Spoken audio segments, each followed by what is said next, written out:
Hello, buddy. Today is day 47, Today Monday.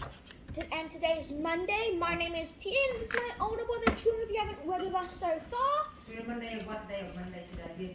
31 of July. yeah, 31st of July.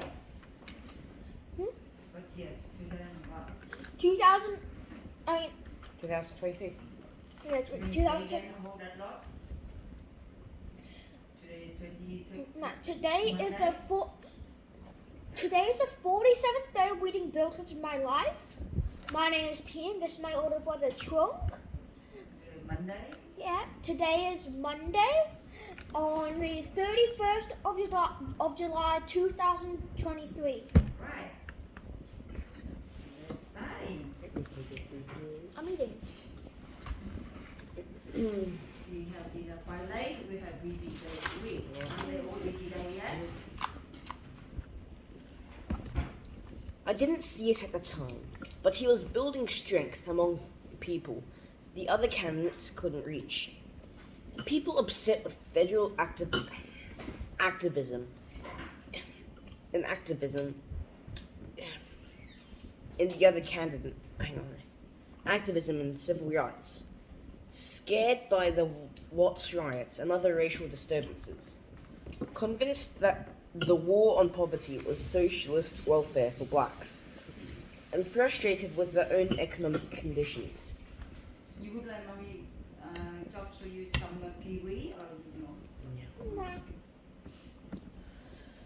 Psychologically, we are all a complex mixture of hopes and fears.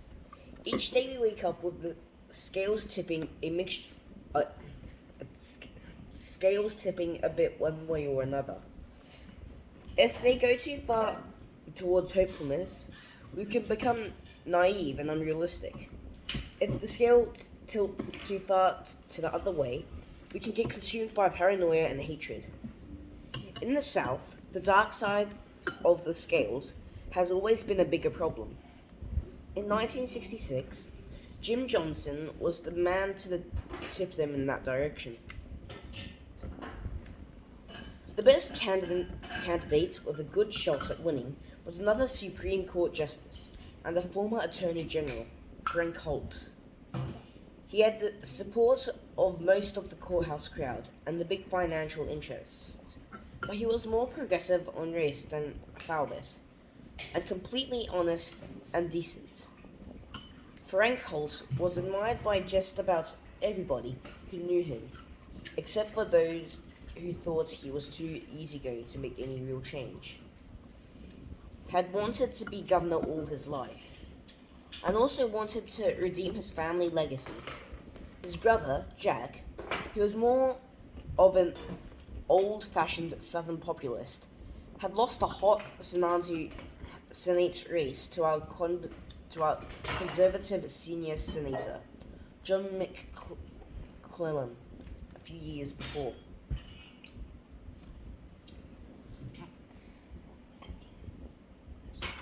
My uncle Raymond Clinton was a big supporter of Holt's and told me he thought he could get me on the campaign. Holt already had secured the support of a number of student leaders from our Kansas colleges who called themselves the Holt Generation. Before long, I got hired at $50 a week. I think Uncle Raymond paid my way. Since I had been living on $25 a week at Georgetown, I felt rich. The other students were a little older and a lot better connected than I was. Mac Glover had been president of the University of our Kansas student body. Dick King was president of the student body at our Kansas State Teachers College. Paul Frey was president of the Young Democrats at Ouachita Baptist. Bill Allen was a former Arkansas Boys State governor and student leader at Memphis State, just across the Mississippi River from Arkansas.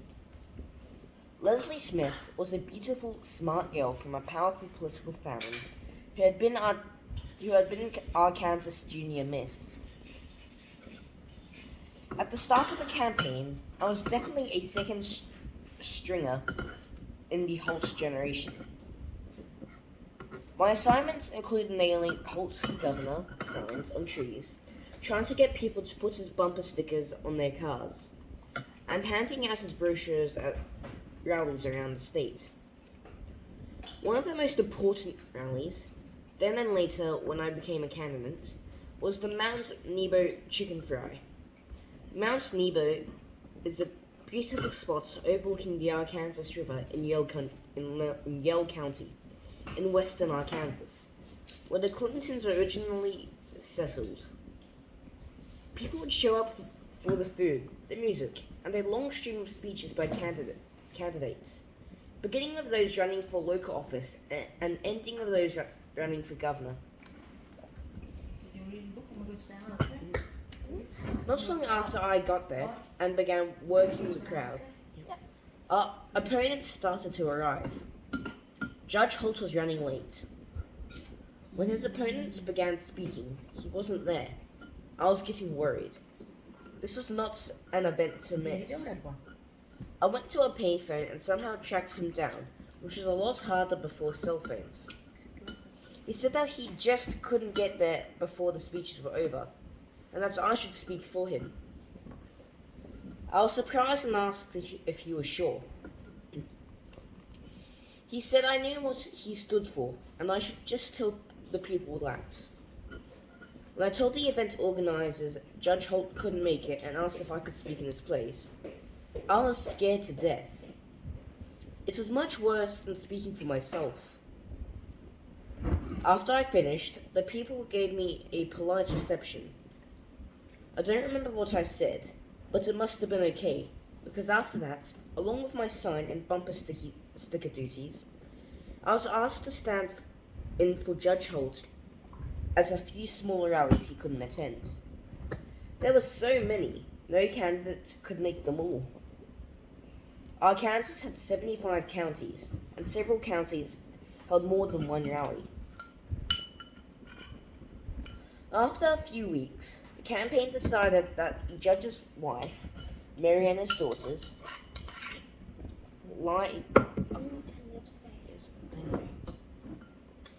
Lyda and Melissa, should go on the road to cover places he couldn't. Mary Holt was a tall, intelligent, independent woman who owned a fashionable dress shop in Little Rock. Linda was a student at Mary Baldwin College in Staunton, Virginia, where Woodrow Wilson was born. Melissa was in high school. They were all attractive and articulate, and they all adored Judge Holt and were really committed to the campaign. All they needed was a driver. Somehow, I was chosen. You read this one. What is this? What? Hey, it's not so. Scissors. We crisscrossed the state. We were gone a week at a time, coming back to Little Rock to wash our clothes and recharge for another lap. It was great fun. I really got to know the state and had learned a lot from hours of conversation with Mary and her daughters. One night, we went to Hope for a rally on the courthouse steps. Because my grandmother was in the crowd, Mary graciously invited me to speak to the hometown folks, though Lyda was supposed to do it. I think they both knew I wanted the chance to show that I'd grown up.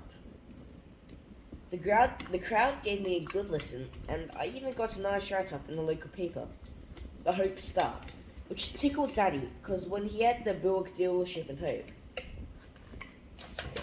the editor disliked him, so much he got an ugly mongrel dog, named him Roger, and frequently let the dog loose near the Buick place, so that he could go down the street after him shouting, "Come here, Roger! Here, Roger!"